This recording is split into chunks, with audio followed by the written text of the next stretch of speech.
warahmatullahi wabarakatuh. Alhamdulillah, wassalatu wassalamu ala rasulillah wa ala alihi wa ashabihi wa mawalah, wa asyhadu anna muhammadan abduhu wa rasuluh. Bapak, saudara-saudara, jamaah peserta kuliah malam Jumat yang saya hormati, sebenarnya saya pada malam ini kurang tegar untuk berbicara di depan jamaah. Tapi justru karena itu saya merasa terpanggil untuk memanfaatkan kesempatan yang sangat berharga ini untuk menyampaikan gangguan pikiran dan perasaan saya pada hari-hari terakhir ini. Sehingga saya minta kepada Ustaz Anwari dan Pak Usman, kalau ternyata saya tidak bisa meneruskan kuliah malam Jumat ini, untuk dia yang tampil melanjutkan.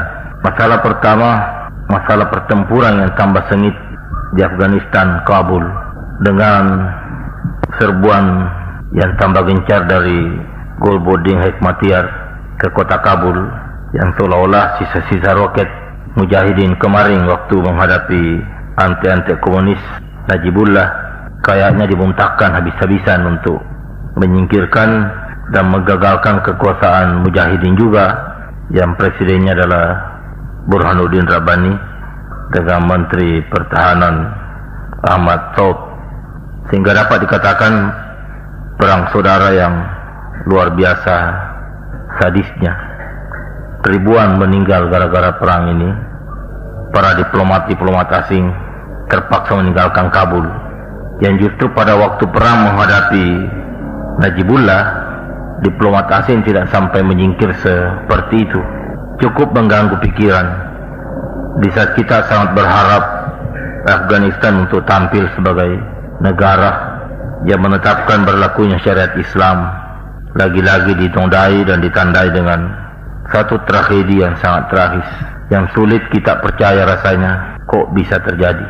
Tapi sudahlah, kita akan mengikuti perkembangan ini dengan harap-harap cemas. Semoga hikmah yang terdapat di balik kenyataan yang sangat pahit ini menjadi pelajaran yang sangat berharga bagi umat Islam untuk mempersiapkan diri lebih dewasa dan lebih matang di dalam mengintai dan menyergap peluang-peluang strategis yang ada. Memang sering dikatakan bahwa merebut kemenangan itu jauh lebih mudah daripada memanfaatkan kemenangan. Tapi yang lebih menyedihkan lagi adalah pembantaian paling biadab yang pernah terjadi di muka bumi ini terhadap umat Islam di Bosnia Herzegovina, bekas daerah Yugoslavia, yang dilakukan oleh milisi-milisi Serbia yang memang dikatakan kader-kader komunis di zamannya Tito, di antaranya juga penganut-penganut Kristen Ortodoks. Satu pembantaian yang jauh lebih keji daripada yang pernah dilakukan oleh Nazi Hitler di Jerman terhadap orang-orang Yahudi. Yang paling menjadikan adalah bahwa hal ini dilakukan memang terasa sekali dan terlihat ada dendam dan kebencian, bukan saja terhadap etnis Bosnia, tapi memang dendam keagamaan. Kendati pun menganggap peristiwa ini adalah perang saudara. Sebab di balik penyerbuan-penyerbuan itu, mereka memasang dan meneriakkan tema-tema bahwa Islam sudah pergi dan Eropa kembali ke tangan kita. Memang nampak sekali bahwa rencana adalah penghancuran orang Islam di Eropa. Dapat saudara bayangkan sakitnya hati kalau mereka sengaja mengumpul orang-orang Islam di kam-kam tawanan, kam-kam konsentrasi. Mereka di sana diberi makan hanya sekali dalam 3 hari, hingga mereka nampak kurus sekali, sakit-sakitan, kemudian disiksa dianiaya, menunggu matinya. Dalam keadaan sudah kurus, sudah loyo, kurang makanan, mereka sengaja mengundang wartawan untuk diberitahu bahwa inilah orang-orang Islam yang kurus karena ada puasanya dan tidak mau makan babi. Ungkapan-ungkapan ini sangat menyayat. Dia siksa umat kita. Diberi makanan sekali 3 hari, itu pun dengan antri 30/30, sekedar roti kering dan air yang sangat tidak memadai. Kekejaman yang dikatakan paling biadab. Setelah mereka siksa berdarah-darah, loyo, dimasukkanlah anjing-anjing yang sengaja dibikin lapar berhari-hari, sehingga dilumatlah orang-orang Islam di kamp-kamp konsentrasi oleh anjing-anjing yang juga kelaparan. Dan yang lebih sadis, Bapak dan saudara, bayi-bayi umat Islam sengaja dilempar di kandang-kandang binatang buas dalam jumlah bukan 1.000, 20 ribuan, dengan anak-anak yang sengaja dipisah dari orang-orang tuanya, dan mereka rata-rata tidak tahu kemana anaknya dan kemana orang tua mereka pergi. Anak-anak gadis sengaja dibawa lari dalam jumlah ribuan, kemudian pulang semua rata-rata dalam keadaan hamil untuk juga disiksa. Dunia juga memang sudah berteriak. Sidang umum PBB kemarin sudah mengeluarkan pernyataan mengancam Serbia untuk disolir dari pergaulan dunia internasional. Tetapi di sinilah kelihatan belangnya Amerika. Amerika belum berbuat apa-apa. Berbeda halnya pada waktu Irak menyerbu Kuwait. Belum apa-apa, dia sudah kerahkan pasukan habis-habisan. Orang-orang Islam Bosnia berkata, terutama wakilnya yang baru-baru ini datang ke Jakarta untuk mengumpul sumbangan di kalangan umat Islam sedunia, bahwa Amerika jangan harap akan datang menolong kita, sebab di negara kami tidak ada minyak di mana Amerika punya kepentingan.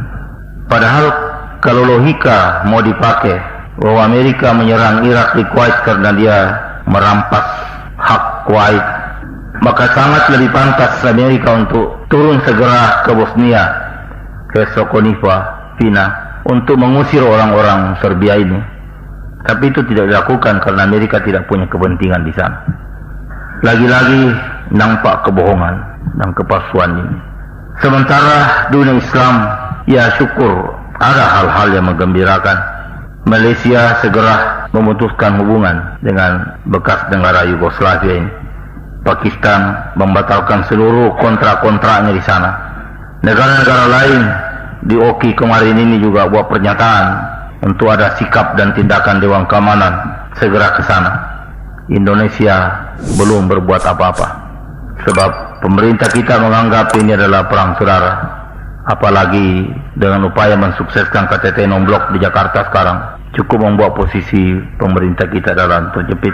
Yang lebih menyakitkan, negara-negara kaya memang juga memberi bantuan, tapi dibandingkan dengan kesulitan yang dihadapi umat Islam di Bosnia sekarang, dana dan makanan yang diperlukan, bantuan itu nyaris tidak berarti apa-apa. Dibandingkan dengan kekayaan mereka, mereka menyumbang tidak sampai kepada mengorbankan makanannya satu hari.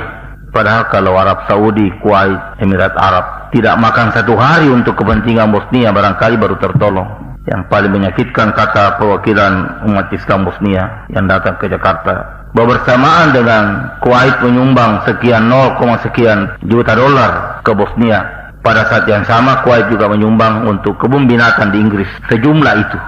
Beginilah wujud solidaritas kita. Inilah keadaan umat Islam di dunia sekarang. Kita patut bersedih. Tapi barangkali lebih jauh saya melihat, saya tidak menolak dan bukan tidak setuju diadakan kunut Nazilah. Tadi bahkan saya minta kepada perwakilan di Jakarta untuk menghubungi Duta Besar Arab Saudi, kerajaan teks kunut Nazilah yang diucapkan oleh Imam Masjid Nabawi dan Masjidil Haram pada waktu musim haji kemarin, diminta. Itu barangkali kita bisa juga baca setiap kita melakukan kunut Nazilah untuk kepentingan umat Islam di Bosnia. Yang lagi terlihat bahwa memang kalau tidak segera ada tindakan, jumlah mereka tidak banyak, hanya sekitar 4 juta yang menyingkir, mengungsi ke negara-negara dalam keadaan tidak tahu mau kemana. Itu sudah sekitar 2 juta. Yang dibabat dan dibantai sudah kurang lebih 1 juta. Jadi dapat dibayangkan Bapak dan saudara, mayat terapung saja di sungai-sungai sebab tidak sempat lagi dikubur. Dan siapa yang mau kuburkan? Sementara boleh dikata perang ini adalah perang latihan menembak saja bagi orang-orang Serbia. Sebab ibu kota Yugoslavia, Beograd, itu justru pusat daripada milisi Serbia dengan senjata-senjata canggihnya. Umat Islam di Sarajevo, ibu kota Bosnia, dapat dikatakan dengan senjata yang sangat tradisional. Jadi perang ini tidak lebih daripada perang latihan pembunuhan manusia. Kedua belah pihak berusaha untuk membunuh sebanyak-banyaknya. Orang berkata, para komentator berkata, di sana tidak ada lagi peri kemanusiaan. Dapat dibayangkan Bapak dan saudara kekejaman mereka. Satu saat jamaah umat Islam yang pulang dari salat Jumat dihadang di pintu masjid dan dibunuh beberapa orang Para orang yang salat Jumat ketakutan, lari semua kembali ke dalam masjid. Setelah mereka lari ke dalam masjid, masjid dilempari bom dan hancurlah masjid itu bersama dengan semua orang yang salat Jumat. Yang lebih mengerikan lagi, mayat-mayat yang bergelimpangan ini dibawa ke gereja untuk difoto. Kemudian disiarkan ke dunia internasional bahwa umat Islam yang kejam, pembantai orang Kristen. Pemutarbalikan berita begini Bapak dan Saudara, yang saya katakan rasanya kita mau berteriak, tapi siapa yang bakal dengar? Kita tidak punya pusat berita yang bisa menjangkau dunia internasional. Arus informasi yang sangat tidak adil sekarang ini, bahwa berita yang ada di surat kabar, berita yang ada di TV, berita yang ada di radio, adalah berita-berita yang bersumber dari barat, yang didesain dan disusun oleh orang-orang Yahudi. Sementara berita dari kita paling tinggi hanya dimuat di Manuntung dan tidak dibaca ulang oleh orang di Jakarta, apalagi di Prancis, apalagi di Eropa. Ketimpangan arus berita, arus informasi ini merupakan satu kesadisan yang tersendiri yang mencuit perasaan kemanusiaan kita. Yang saya katakan, saya bukan tidak setuju kepada diselenggarakannya kunut nazilah. Saya minta teks kunut di Madinah ini sebab saya sangat tertarik dengan materi doanya di sana. Saya melihat ada yang lebih penting daripada kunut nazilah. Himbauan kepada seluruh umat Islam di dunia. Barangkali memang kita perlu istighfar. Perlu sama-sama mengakui dan menyadari dosa dan kesalahan kita selama ini. Ada yang tidak beres. Sehina itu rasanya posisi umat Islam. Serendah itu dan sehina itu nasib kita. Sudah seperti itu perlakuan orang kepada kita di Bosnia. Kita belum bisa berbuat apa-apa. Walaupun Iran menghimbau supaya segera kita membentuk pasukan tentara Islam internasional yang terdiri daripada tentara-tentara di negara-negara Islam untuk segera diterjunkan ke Bosnia, supaya ada wibawa, supaya kita sedikit disegani. Masalahnya ada perkiraan, kalau ini dibiarkan terjadi, tidak mustahil Bapak dan Saudara, di negara-negara yang memang umat Islamnya tidak dominan di sektor politik dan ekonomi, nasib yang melanda Bosnia akan melanda juga umat Islam di negara-negara lain. Saya kira tidak mustahil kalau bukan kita, anak keturunan kita di Indonesia ini bisa saja menghadapi keadaan yang seperti ini. Dan na'udzubillah min dzalik, kalau dari sekarang kita tidak mempersiapkan diri untuk itu. Umat Islam memang harus tampil dengan satu kekuatan, dengan satu pamor, dengan satu wibawa. Saya melihat peringatan Allah Subhanahu wa taala yang berkata, "Sa'asrifu an ayati alladzina yatakabbaruna fil ardi bighairil haqq." Saya akan palingkan tanda-tanda kekuasaan saya dari orang-orang yang takabur di muka bumi ini tanpa alasan yang benar. An ayati alladzina yatakabbaruna fil ardi bighairil haqq. Memang betul ayat 146 surah Al-A'raf ini maksud dasarnya adalah orang-orang kafir. Tapi tidak tertutup kemungkinan orang beriman juga bisa terjebak untuk berbuat takabur. Sehingga jelas bahwa kita pun tidak mustahil akan terjebak dalam satu kondisi tidak mampu membaca isyarat-isyarat yang diberikan oleh Allah Subhanahu wa taala buat menyesuaikan program kita dengan isyarat itu. Banyak kode-kode yang telah diberikan oleh Allah kepada kita yang kadang-kadang kita tidak mampu baca, disebabkan oleh karena ketakaburan yang telah mengakar dan membudaya. Berdetak di hati saya sebagai orang bodoh, kalau memang Bosnia dari dulu-dulu ada persiapan membuat negara Islam. Begitu Tito meninggal, Yugoslavia berantakan. Beberapa negara bagian menyatakan diri memisahkan diri dari Yugoslavia. Dan etnis Bosnia juga segera menyatakan diri dan mulailah terdengar suara bahwa dia akan mendirikan negara Islam. Timbullah kebencian dari Serbia ini yang luar biasa. Saat mereka menganggap kalau di Bosnia berdiri negara Islam, Eropa terancam oleh kehadiran Islam. Budaya Eropa akan tergusur oleh budaya Islam. Kalau memang orang-orang Bosnia tadinya memang ada niat memisahkan diri dan mendirikan negara Islam, tentu persiapan jauh-jauh hari sudah ada langkah-langkah konkret mengantisipasi kemungkinan-kemungkinan yang sudah terjadi seperti sekarang. Saya tidak menyalahkan mereka, apalagi dalam kondisi sudah sangat teraniaya sekarang. Yang mewakili umat Islam keliling dunia sekarang mencari dana, sangat kecewa. Saat negara-negara kaya hanya memberikan bantuan, sebanyak bantuan yang diberikan kepada perbaikan kebun binatang di London, khususnya dari Kuwait. Sementara Emirat Kuwait datang ke KTT di Jakarta kemarin, itu membawa mobil sendiri dari Kuwait. Untuk memelihara kenyamanannya, naik mobil sendiri. Terlihat bahwa tidak ada mobil seenak itu di Jakarta atau di seluruh Indonesia. Sehingga dia bawa pesawat sendiri dari Kuwait, naik pesawat, turun dari pesawat bersama dengan mobilnya. Pada saat umat Islam di Bosnia hanya diberi makan 1 kali dalam 3 hari. Untuk kemudian disuruh anjing memperebutkan daging mereka yang masih sisa. Saudara-saudara, kita bisa berkata, tidak mungkin Allah Subhanahu wa Ta'ala tidak memberikan bantuan kepada mereka. Tidak mungkin kita menyalahkan Allah Subhanahu wa Ta'ala.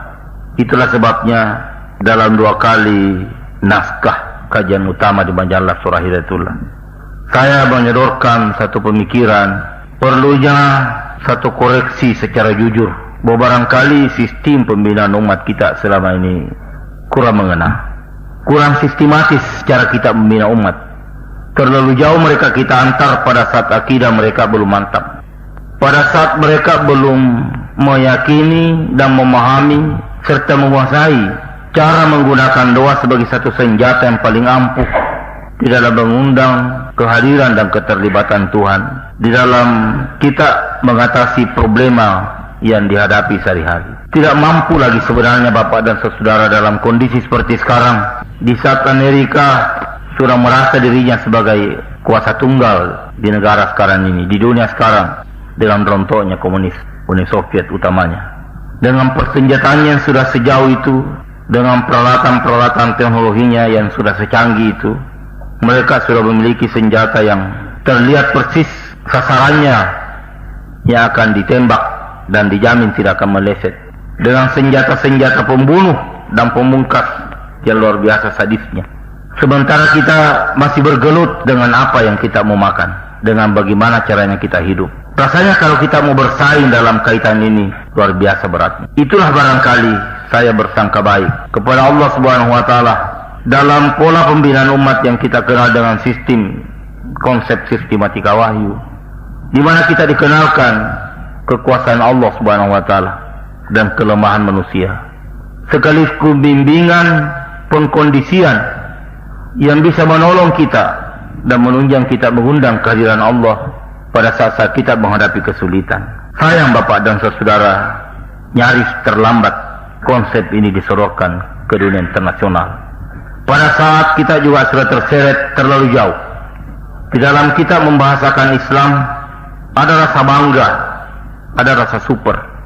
Kalau topik-topik yang kita angkat adalah topik-topik demokrasi, topik politik, istilah-istilah solidaritas, istilah globalisasi, informasi. Sementara satu materi yang sangat mendasar, bahwa untuk landingnya iman, dan ini sangat populer, tidak akan mungkin iman ini eksis, landing yang potensial di dalam diri, kalau pada dia orang masih ada yang dinamakan tawa. Cara ini merupakan satu pantangan yang sangat prinsip bagi iman. Kita kadang-kadang tidak sadar bahwa iman kita tidak lebih daripada ilusi. Pada saat ada tawa di dalam diri yang berkembang, pada gilirannya menjadi ketakaburan, yang akibatnya tentu kita dipalingkan daripada kemampuan membaca dan menangkap ayat-ayat Tuhan dalam bentuk isyarat-isyarat alami yang diberikan oleh Allah Subhanahu wa Ta'ala kepada kita. Tidak mampu kita tangkap, tidak mampu kita paham ayat-ayat Allah di dalam Al-Quran, tidak mampu kita menemukan relevansinya dengan problema keseharian kita. Akibatnya program kerja yang kita angkat, langkah yang kita ambil sangat tidak relevan, sangat tidak menjawab permasalahan yang kita hadapi. Apatah lagi mengantisipasi kemungkinan yang akan terjadi. Kita sudah terjebak dalam satu kerja rutinitas. Kita sudah asyik dengan kerja yang sama sekali tidak mengatasi problema yang dihadapi umat, tidak menjawab tantangan yang kita hadapi, tidak mampu mengantisipasi bencana yang bakal datang. Akibatnya pada saat bencana itu datang, kita dikagetkan. Kita tinggal paniknya saja. Ada kesan para mubalik kita, para pembina umat kita, terasa terlalu kuno dan kumuh kalau yang diterangkan itu adalah tawa. Tidak ada bau-bau ilmiah pada saat kita mengupas tawa. Seolah-olah tidak populer, tidak aktual. Akibatnya nyaris jarang disentuh, jarang dibicarakan. Yang paling tragis Akibatnya umat Islam tidak menganggap masalah taga ini sebagai satu persoalan. Sementara diakui oleh pakar-pakar pendidikan kita sekarang bahwa sistem pendidikan yang ada sekarang bodoh, sudah sakit-sakitan, tidak punya posisi, itu masih bisa rawa, masih bisa bangga, masih bisa takabur, masih bisa ujub, masih bisa pongah, masih tidak ikhlas kelihatannya untuk datang menyerahkan diri sepenuhnya kepada Allah Subhanahu wa taala. Menyatakan dan merasakan kelemahannya, mengakui keterbatasannya untuk kemudian meraung kepada Allah, meminta bantuan pertolongannya. Barangkali secara tidak sadar kita juga kadang-kadang sadari bahwa kita datang salat, kita datang beribadah, kadang-kadang dimotivasi bukan oleh karena sadar akan keterbatasan, sadar akan kelemahan, bukan didorong oleh keinginan untuk kiranya Allah berkenan memberikan bantuan. Kita hanya tersentak kalau dikagetkan lagi dengan problem. Inilah Bapak dan saudara antara lain yang mengganggu pikiran saya. Saya bersyukur bahwa saya bisa berbicara sampai saat ini. Sejak tadi duhur di dalam salat saya menangis keras sampai tadi isya. Saya sudah punya perkiraan bahwa jelas saya tidak mampu memberi kuliah pada malam ini.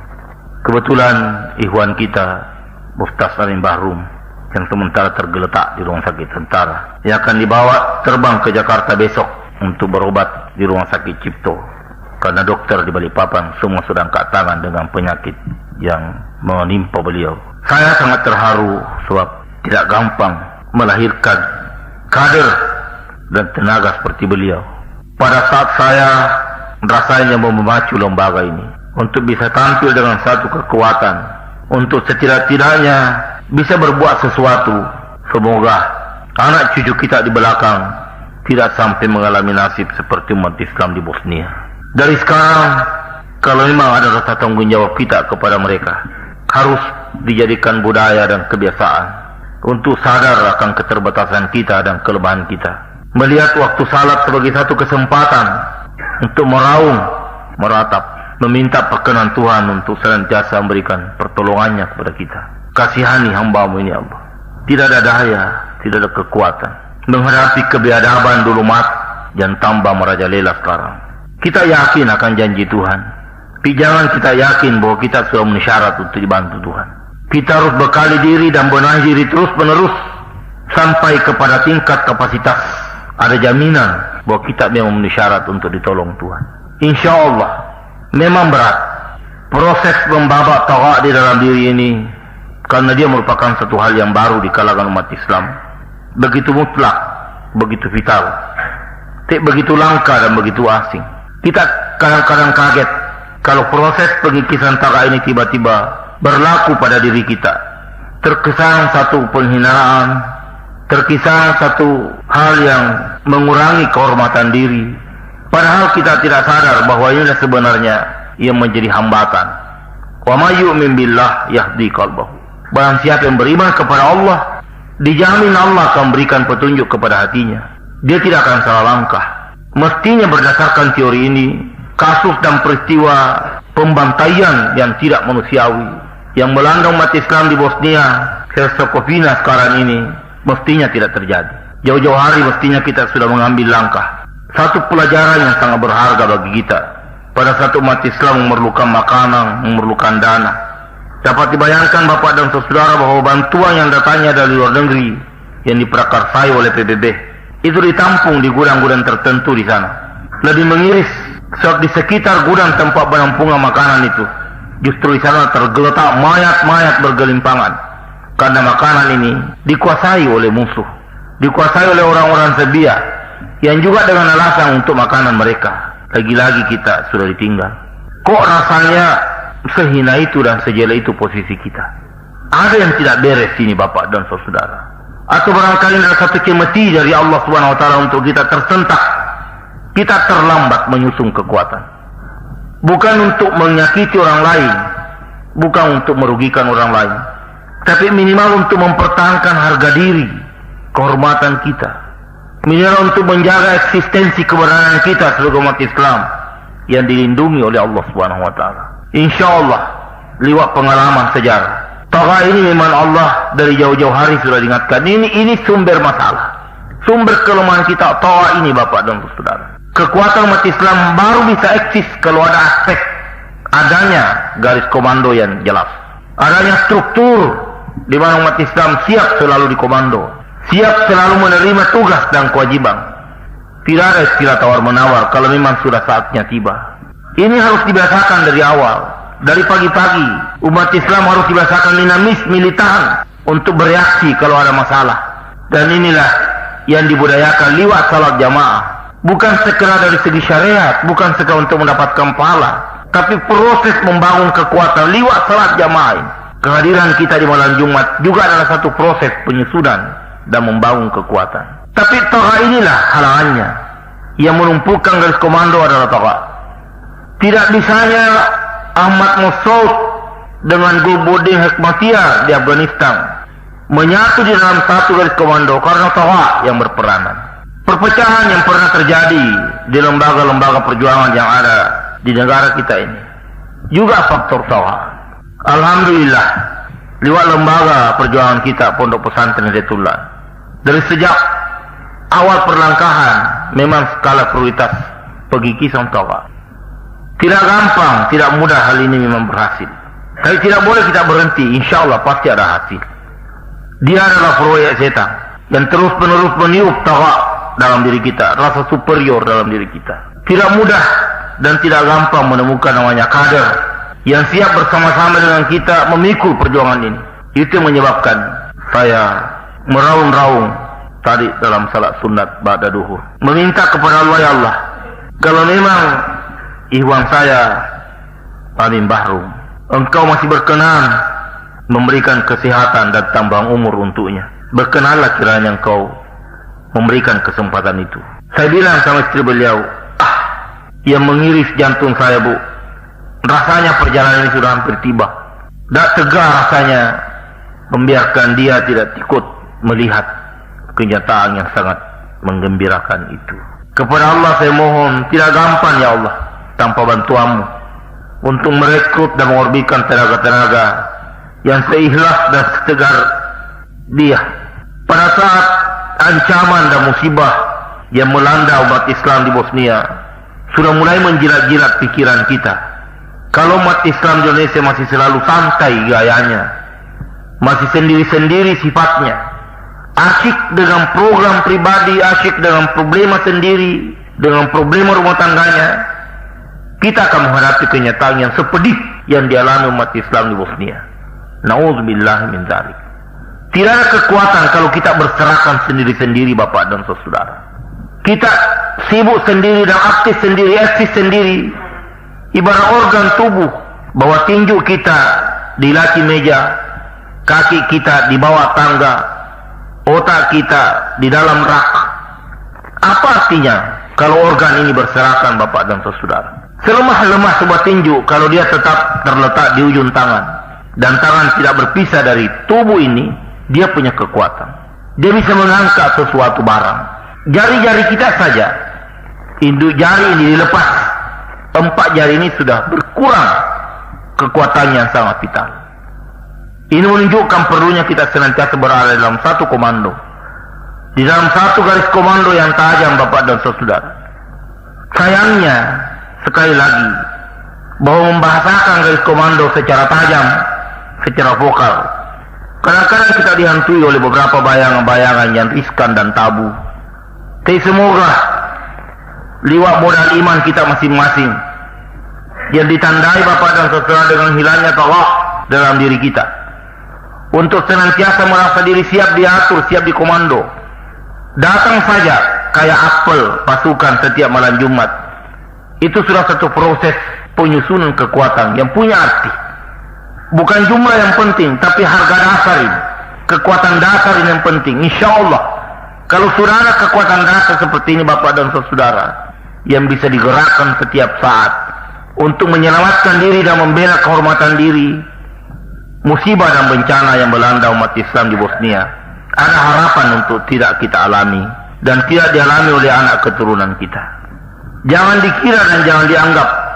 Saya bilang kepada kawan-kawan yang kadang-kadang meminta supaya santri-santri pesantren Hidayatullah ikut mendaftar untuk turut terjun di dalam pertempuran di Afghanistan sekarang menghadapi rejim Najibullah pada waktu itu. Sebenarnya jangan Anda anggap bahwa di Indonesia tidak lebih besar problema yang kita hadapi, yang juga meminta pengorbanan walaupun tidak dalam bentuk pertempuran fisik secara militer. Di setiap hari kita digorogoti, akidah kita, ibadah kita diganggu untuk kita tidak datang salat jamaah oleh bermacam-macam atraksi, oleh bermacam-macam godaan. Bukan pekerjaan mudah untuk menyuruh istri kita pakai kudung. Bukan pekerjaan mudah Bapak dan Saudara untuk kita selalu datang salat jamaah. Dan bahkan dengan tidak disadari, kita pun sekarang pergi salat bukan karena didorong oleh kesadaran keterbatasan diri untuk meminta kepada Tuhan senantiasa jangan sampai kita ditinggal, supaya Allah berkenan senantiasa mengiringi perjalanan kita dengan bantuannya, dengan petunjuknya. Nyaris salat kita hanya merupakan pekerjaan rutin, hanya merupakan pekerjaan yang memang kita anggap sebagai jadwal hidup kita, bukan karena kita punya kepentingan di sana. Perjumpaan kita dengan Tuhan pada waktu salat kita tidak gunakan untuk meratap. Rasa-rasanya tidak ada masalah yang kita hadapi, karena kita tidak tahu. Itulah yang saya katakan, mungkin termasuk di dalam makna sa'asrifu an ayati alladzina yatakabbarun. Kita tidak mampu melihat isyarat-isyarat sebagai bahasa kekuasaan Allah Subhanahu wa taala yang disampaikan kepada kita secara alami, secara instinktif. Tidak bisa lagi kita menangkapnya, tidak bisa lagi kita memahaminya, sehingga program yang kita susung tidak relevan dengan realitas kehidupan kita sehari-hari, tidak relevan dengan problema yang kita hadapi, tidak relevan dengan bencana yang mengancam. Habis tenaga kita, habis uang kita, habis pikiran kita, dapat dikatakan dengan hasil yang tidak ada kaitannya dengan kepentingan kita perlukan. Belajar dengan kenyataan inilah Bapak dan Saudara, insyaAllah dengan kerajinan kita, kehadiran kita di tempat-tempat seperti ini sebagai upaya konsolidasi, pengecekan bahwa masih ada teman untuk membicarakan nasib kita, problema yang kita hadapi, untuk kemudian apa yang harus kita lakukan. Malam ini saya minta, mari kita senantiasa menyadari kesalahan kita, menyegar-jegarkan kekeliruan kita kemarin-kemarin ini Bapak dan Saudara. Kita istighfar kepada Tuhan, kita memohon ampun kepada Tuhan, bahwa kita tidak pernah tergelitik untuk memikirkan nasib umat Islam di seluruh dunia, termasuk yang melanda umat Islam di Bosnia. Mungkin bukan uang yang dibutuhkan persis, ada juga pengumpulan dana di Jakarta yang dilakukan sekitar 30.000 umat Islam yang dikumpul di Masjid Agung Al-Azhar. Tapi tentu saja dengan tingkat ekonomi umat Islam di Indonesia yang sekedar pegawai negeri dan pedagang kaki lima, ya hanya beberapa puluh juta. Sementara Kuwait menyumbang jutaan dolar sudah dianggap tidak apa-apa dan belum berarti apa-apa. Tapi rasa keterpanggilan, rasa turut sakit dengan apa yang melanda di sana, itu sudah punya arti. Memetik pelajaran daripada kasus ini sudah punya makna yang sangat berarti bagi kita. Untuk kita tobat, untuk kita istighfar, untuk kemudian melihat urgensinya, mutlaknya umat Islam ini berada dalam satu garis komando, dengan membiasakan diri mengikis tawa kita, untuk jangan merasa tersinggung, jangan merasa dihina, jangan merasa tidak dihargai kehormatan. Kalau sekali-sekali kita disentil, kalau sekali-sekali kita diingati, kita dikoreksi, kita dikritik, kita diperingati. Sebab landingnya iman ini harus ditandai dengan terkikisnya tawa kita. Yang menumpukan garis komando adalah karena tawa itu. Kacaunya barisan umat Islam sekian lama juga karena tawa itu. Pekerjaan ini adalah pekerjaan berat, dan inilah sementara kita upayakan terus-menerus di lembaga ini. Alhamdulillah Bapak dan Saudara, saya tersentak dengan penyakit yang melandai uang kita Pamim Bahru. Baru saya kaget, mahalnya dinamakan kader, mahalnya dinamakan tenaga. Saya mencoba menginventarisir tenaga yang ada di pesantren untuk mengganti beliau ditugaskan ke Medan. Saya tidak menemukan tenaga yang sepotensial dengan beliau. Sementara alhamdulillah Bapak dan saudara, kalau Quran sudah tertancap di dalam diri, niat untuk mengembangkan dan menyuruhkan Islam yang benar ini sudah terpasang dan diakui oleh Allah Subhanahu wa taala, Allah segera turun tangan. Saya tidak habis kaget dan terharu reaksi Allah Subhanahu wa taala semenjak pertemuan 1 Muharram kemarin. Tiba-tiba datang surat dari Jogja, dari seorang janda yang pernah bertugas di Irian, menyerahkan tanahnya di Kabupaten Serui, ibu kota dari Kabupaten Yapen Moropen, yang terletak antara Jayapura dan Manokwari. Dan alhamdulillah kemarin sudah tiba sertifikat tanah beliau di Serui. Pada saat kita memang akan menugaskan turun tenaga untuk landing di Kabupaten Yapen Moropen dengan ibu kota Serui di Irian Jaya.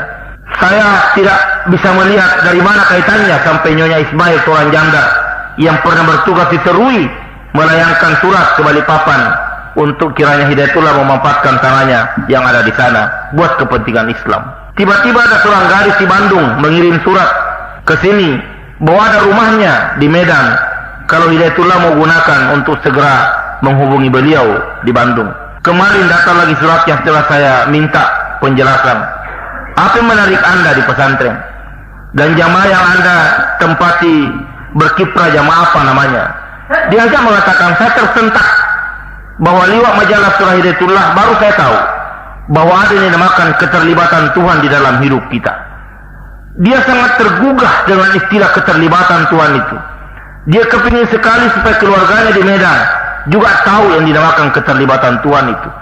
Dan dia lebih yakin kalau orang Hidayatullah yang ke sana memberitahu keluarganya. Dia berikan peta cara tiba di rumahnya, cara menemui orang tuanya, untuk kiranya orang Hidayatullah segera berada di Medan. Saya sangat terharu pada saat tenaga kita sudah dikirim ke Ambon, sehingga sebentar di Palu menemui mertuanya.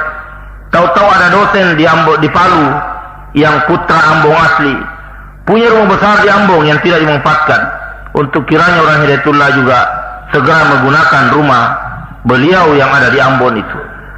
Siapa yang tidak terharu dengan kenyataan-kenyataan yang seperti ini, Bapak dan saudara? Dari Sampit, Kalimantan Tengah, juga ada yang terlokal dari seorang orang kaya untuk segera Hidayatullah ke Sampit. Dia juga punya fasilitas yang dia sediakan untuk kepentingan landingnya kita di Sampit. Dan banyak lagi, Bapak dan saudara, hal-hal yang mengharukan. Ini semua saya yakin bahwa makin banyak ayat yang bisa tertancap di dalam diri kita, yang menjiwai jiwa kita dan kepribadian kita, yang memancar lewat pikiran kita, memancar lewat program kita, memancar lewat nawaitu kita, memancar lewat langkah-langkah kita. Keajaiban setiap saat bisa terjadi dengan satu keyakinan bahwa Quran ini mujizat. Tapi kalau Quran dia hanya transit di otak, indikos di pikiran kita, dia tidak merasuk sampai di jiwa, mujizat itu tidak akan terlihat, tidak akan terekspresi, tidak akan termanifestasi di warna itu. Sebab niat tidak lewat otak, niat lewat jiwa kita, Bapak dan saudara. Pekerjaan akan terlihat manakala dikomando dari jiwa kita. Alhamdulillah, ini rasanya yang perlu patut kita syukuri.